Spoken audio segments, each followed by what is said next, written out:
How many times in the last week have you, your family, used an ArtScroll book?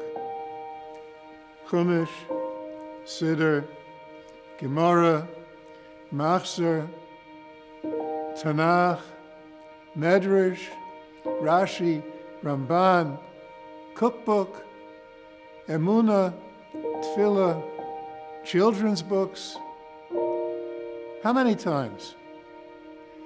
And how many hundreds of thousands of times, maybe millions of times, all over the world have people used ArtScroll books?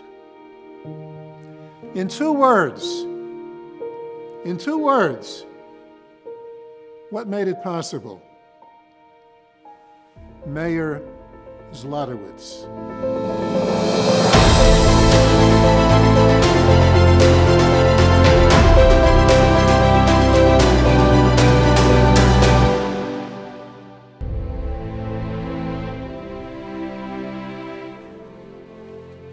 Good evening. In the early 1920s, a young Rav and his wife came to the United States after 12 years of learning in Lomże, Poland. He quickly gained respect as a Talmud Chacham.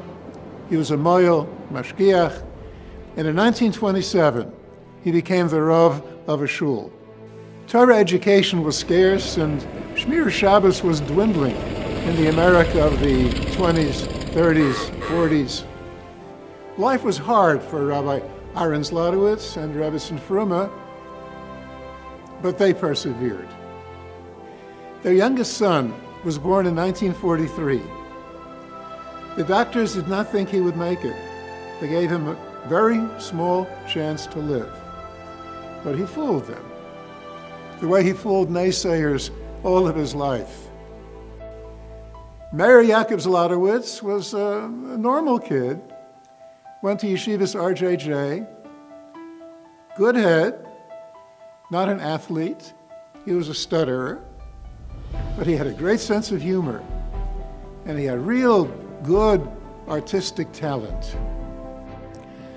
After high school, he went to Mesivta Tiferes Yerushalayim, and he became enamored with the Gadol Hador Reb Moshe Feinstein Zatzal. He became very, very close to him. And after the Rosh Yeshiva's Ptira, he remained very close to the new Rosh Yeshiva, Reb David Feinstein Shlita. If you had told anybody in those days that Meir Zlotowitz would transform the Jewish world, that he would become the Rabbi of Klal Yisrael, they would have said you were crazy. But just as he fooled the doctors, he fooled the pessimists. After he left the yeshiva, he formed ArtScroll Studios. ArtScroll. They made illuminated, decorated, colorful scrolls, brochures, subas, and that was a decent living. And then came 1975. Meir had a very close friend, Meir Fogel. He was a yeshiva Rebbe, a great Rebbe. Everybody loved him. And then, without warning, he died in his sleep. Shocking. And Meir wanted to do something in his memory. He wanted to do something that would be lasting, that was different, that would have an impact. And he came up with this idea of writing a translation and commentary on Megillas Esther and finishing it by the Shloshim, by the end of the Shloshim mourning period. Really an impossible job. When my father started Megillas Esther, I was 10 years old. I remember coming down every morning. He'd be sitting at his desk with piles of Sfarim, papers, notebooks all over, and when I'd go to sleep, he'd be in the same position. And we're talking about Megillas Esther. We're talking about putting a color jacket on a Jewish book. Who ever heard of that before? For 30 days, he kamat didn't eat and kamat didn't sleep. He came to me with a finished product, hand-bound. It was something beautiful. Everyone was so excited. And what's coming out next from ArtScroll? When you think about it, especially in the 70s and 80s, it was a massive accomplishment that he made. He had a feel for beauty, and he had a feel also for eternity. And when he combined those two in ArtScroll, a miracle happened. No one could have imagined the influence that it has had. And then we hit a dead end. There were so many things that we wanted to do that we felt that we should do, but couldn't do because the funding was not available. They struggled mightily in the beginning. He would call me on Friday mornings and he says, "Judy, I need a few $1,000s to cover my payroll. Could you lend it to me?" I always got it back. Yontif was always difficult for him. He was always afraid that there was no income coming in on Yontif. And so he needed to borrow money for Yontif. This project, B'derech HaTeva, should not have continued. There was no money. They had to borrow money. They had to mortgage their houses. That means Meir, Nosson, Shia.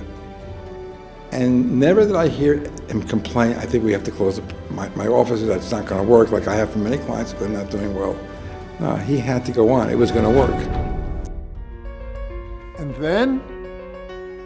then HaKadosh Baruch Hu sent someone to the door. It was, looking back, maybe it was Eliyahu Hanavi.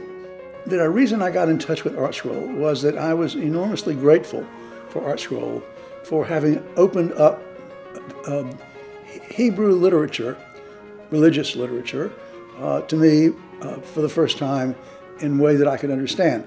I wanted to do something to thank ArtScroll, and I didn't know whether there was any way to do it, but I decided that I would get in touch with them. And so what I had said to them was I got a better understanding of how money was raised just to finance the enterprise. And I said, that you're not doing this very efficiently. You need a foundation. They said, "Will you set up the foundation?" And I said, "Sure, I'll be glad to set up the foundation." And now that the Masorah Heritage Foundation was created, it enabled so many of my father's dreams to become a reality. So many of the titles that we use on a daily basis were made possible because of the foundation and available at an affordable cost to all of us. My father understood the responsibility of running the foundation with integrity. Rabbi Zlotowitz insisted all the business functions of the Masorah Heritage Foundation be done scrupulously well, ethically, and to the highest standards. And then we were ready for our most ambitious project, 73-volume elucidation of Talmud Bavli. My father wanted to be involved in a project that unified the Jewish people. Jay's father had the vision and the foresight to involve us and to make the commitment, but it's Jay who fulfilled the commitment and carried it all the way through. And there were some difficult times in there where he had to make decisions and go forward, and he stayed true to all of that all the time, and to finish it the way his father would have wanted it done. And to publish 73 volumes in 15 years, those volumes were impossible. In this office, working through the night, we could not miss that deadline. He was extremely strict about that. If we were going to miss the deadline, then he would call in more staff, or hire more staff. It was not an option to be late. Thousands and thousands of people are learning Gemara, even though they may not have had the training when they were youngsters, or they didn't take to it. But now, because of the availability of ArtScroll, they were able to get into Gemara and to finish Masechtas and to be kind of Shas. The Hatzlacha of Daf Yomi is because there was ArtScroll. That's clear as day. Without ArtScroll, Daf Yomi would not have achieved the popularity that it did. His life was his children. As my nephew Aaron Morgenstern said at the Levaya in Eretz Yisrael when he spoke, He said, Zaidi, you were so into your children and your grandchildren. When did you have time for ArtScroll? He was so busy and had so much to accomplish and so many people to deal with and take care of, and yet everyone felt that family was first with him. From the day I got engaged, he treated me as a daughter, and he always said, there's no in-law children in this family, you're all my children. And he carried through with that always. He couldn't have done it without Ima. She always encouraged him. She was always at his side. Whenever he would come to Eretz Yisrael, automatically I had to call him within 5 minutes of landing. I would automatically call him, because otherwise as if he had nothing to do. He'd be like, wait, you didn't call me yet? I've been here already 5 minutes, I've been here 10 minutes, what does that mean you didn't call me? He had another family too, the ArtScroll family. Everybody who worked with us in ArtScroll Masada, everybody was loyal to him and loved him, because we all knew he was loyal to us and he loved us. I lost my mother. 8 months later, I lost my father. 8 months later, I lost Meir. I missed the relationship. There was a certain relationship. I was able to go to him and talk to him about anything. He had great concern for his employees. That was one of the things that I learned from him, how careful you have to be with someone else's livelihood, how you have to worry that he gets paid on time, and how you have to worry that he shouldn't lose his job over some minor thing. When you walked by that office door and you looked in and he looked up from whenever he was busy, you got a smile like it was a son. And that was just a pick-me-up.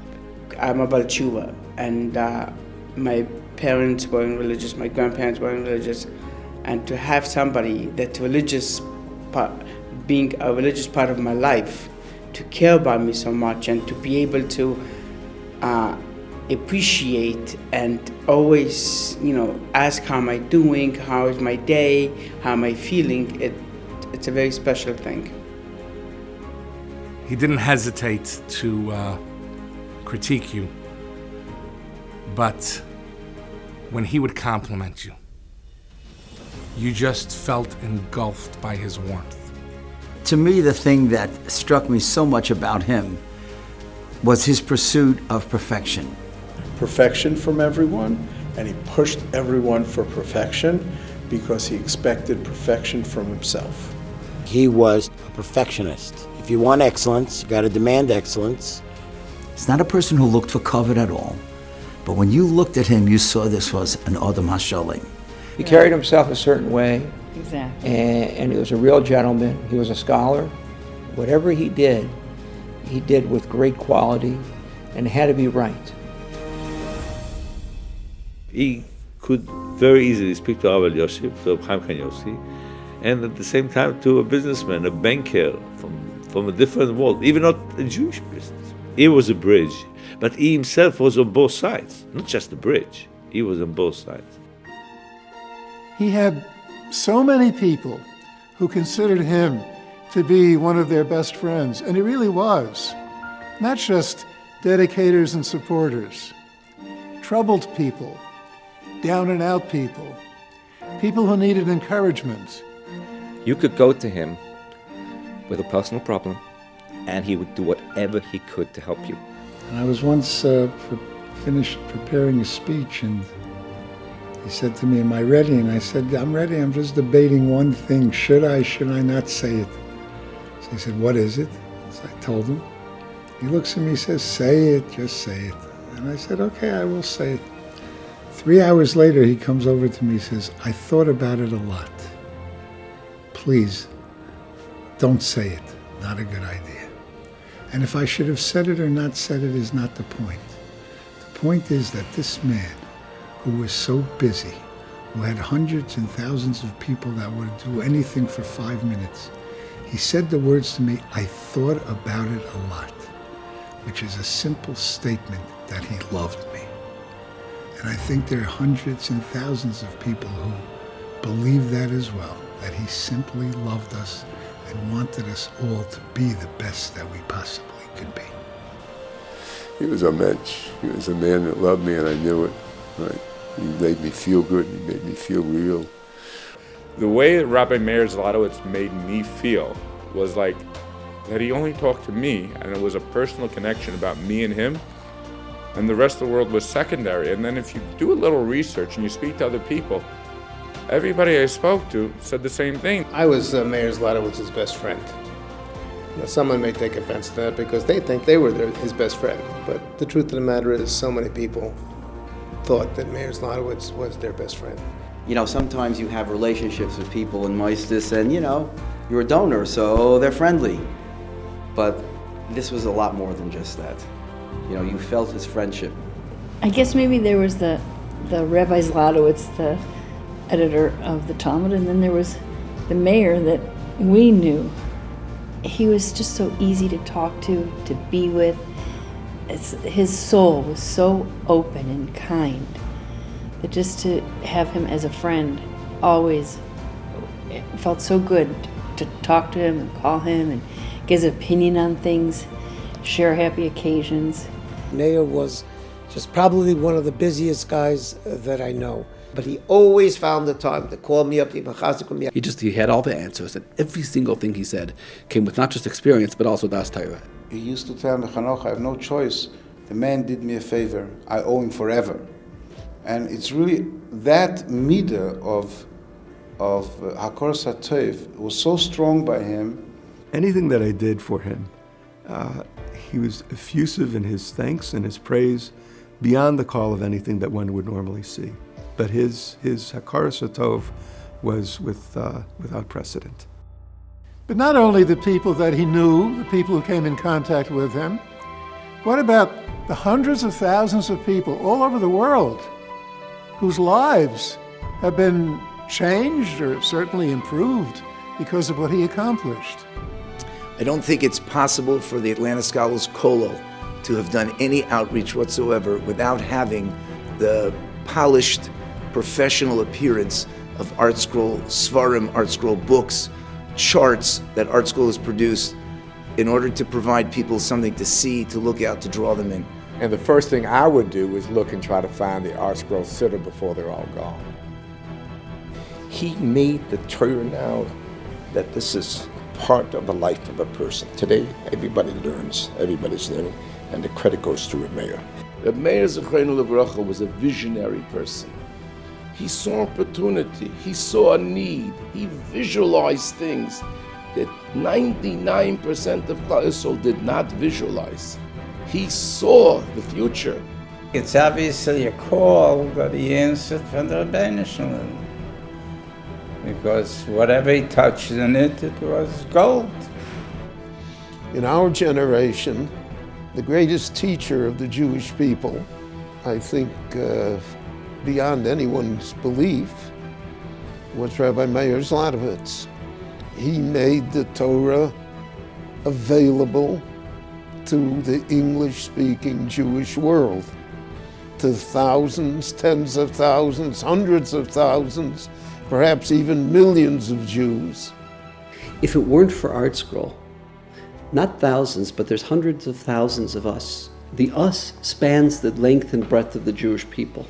We'd never learn what we're learning. We'd never understand the text that we are wrestling with if it wasn't for ArtScroll taking us and holding us by the hand.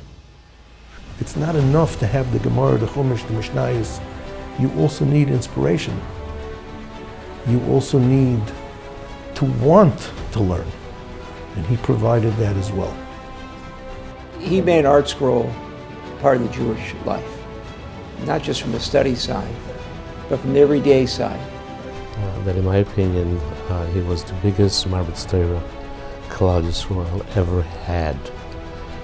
Today, there isn't a city, anywhere you go on the bus, on the train, somebody will be there with an ArtScroll. Wherever I went, there was the ArtScroll. Where's the ArtScroll? On the ship, ArtScroll. South Africa, ArtScroll. We're very appreciative that we're able to see the fruits, that wherever we go around the world, wherever we travel, you walk in any synagogue, you see a Schottenstein book there, you see an ArtScroll book there.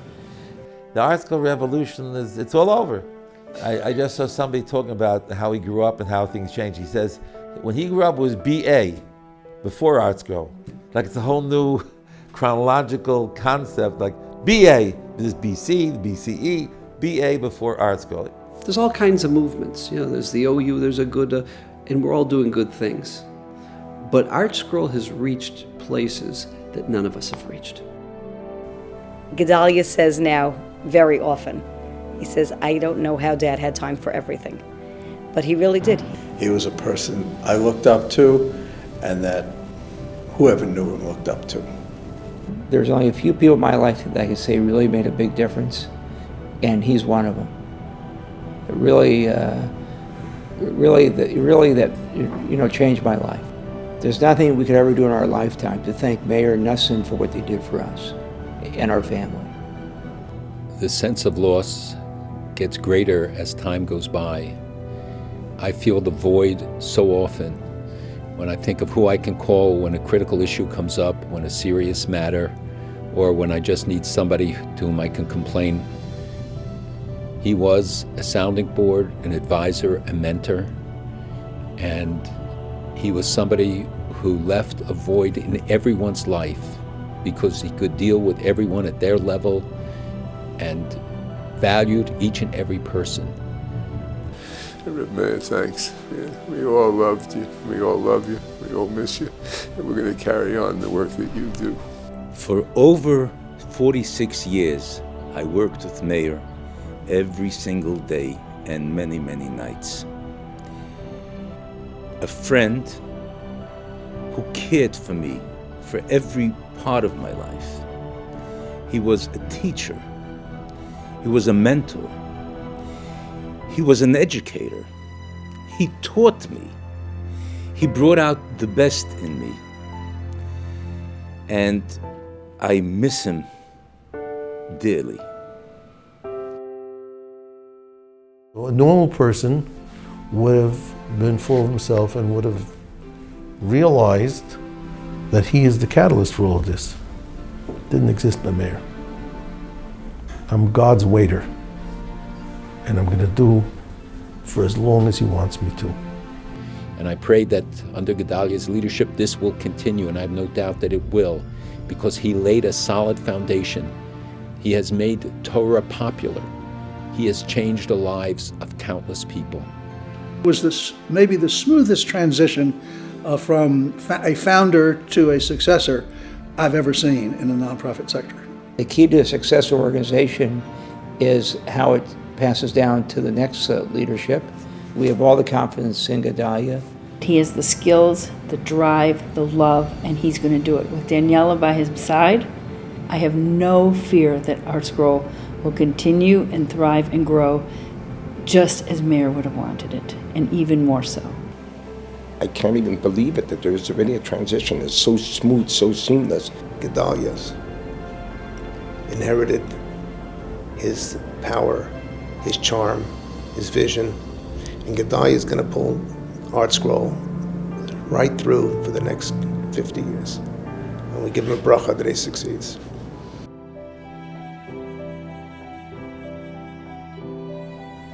Gedaliah was thrust into this role unexpectedly, and I will say from the moment it happened, he automatically had people surrounding him who were helping him tremendously. The night my father passed away, I was on the phone with Jay many, many times. He kept on calling and supportive. The friends and supporters of my father have been the most incredible people in my life. His friends became my friends.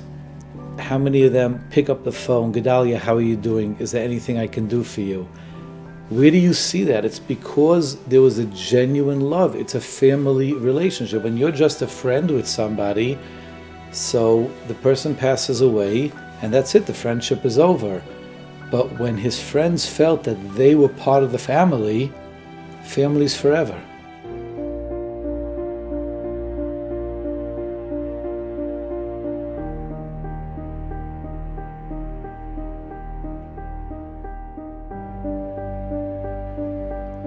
For 41 years,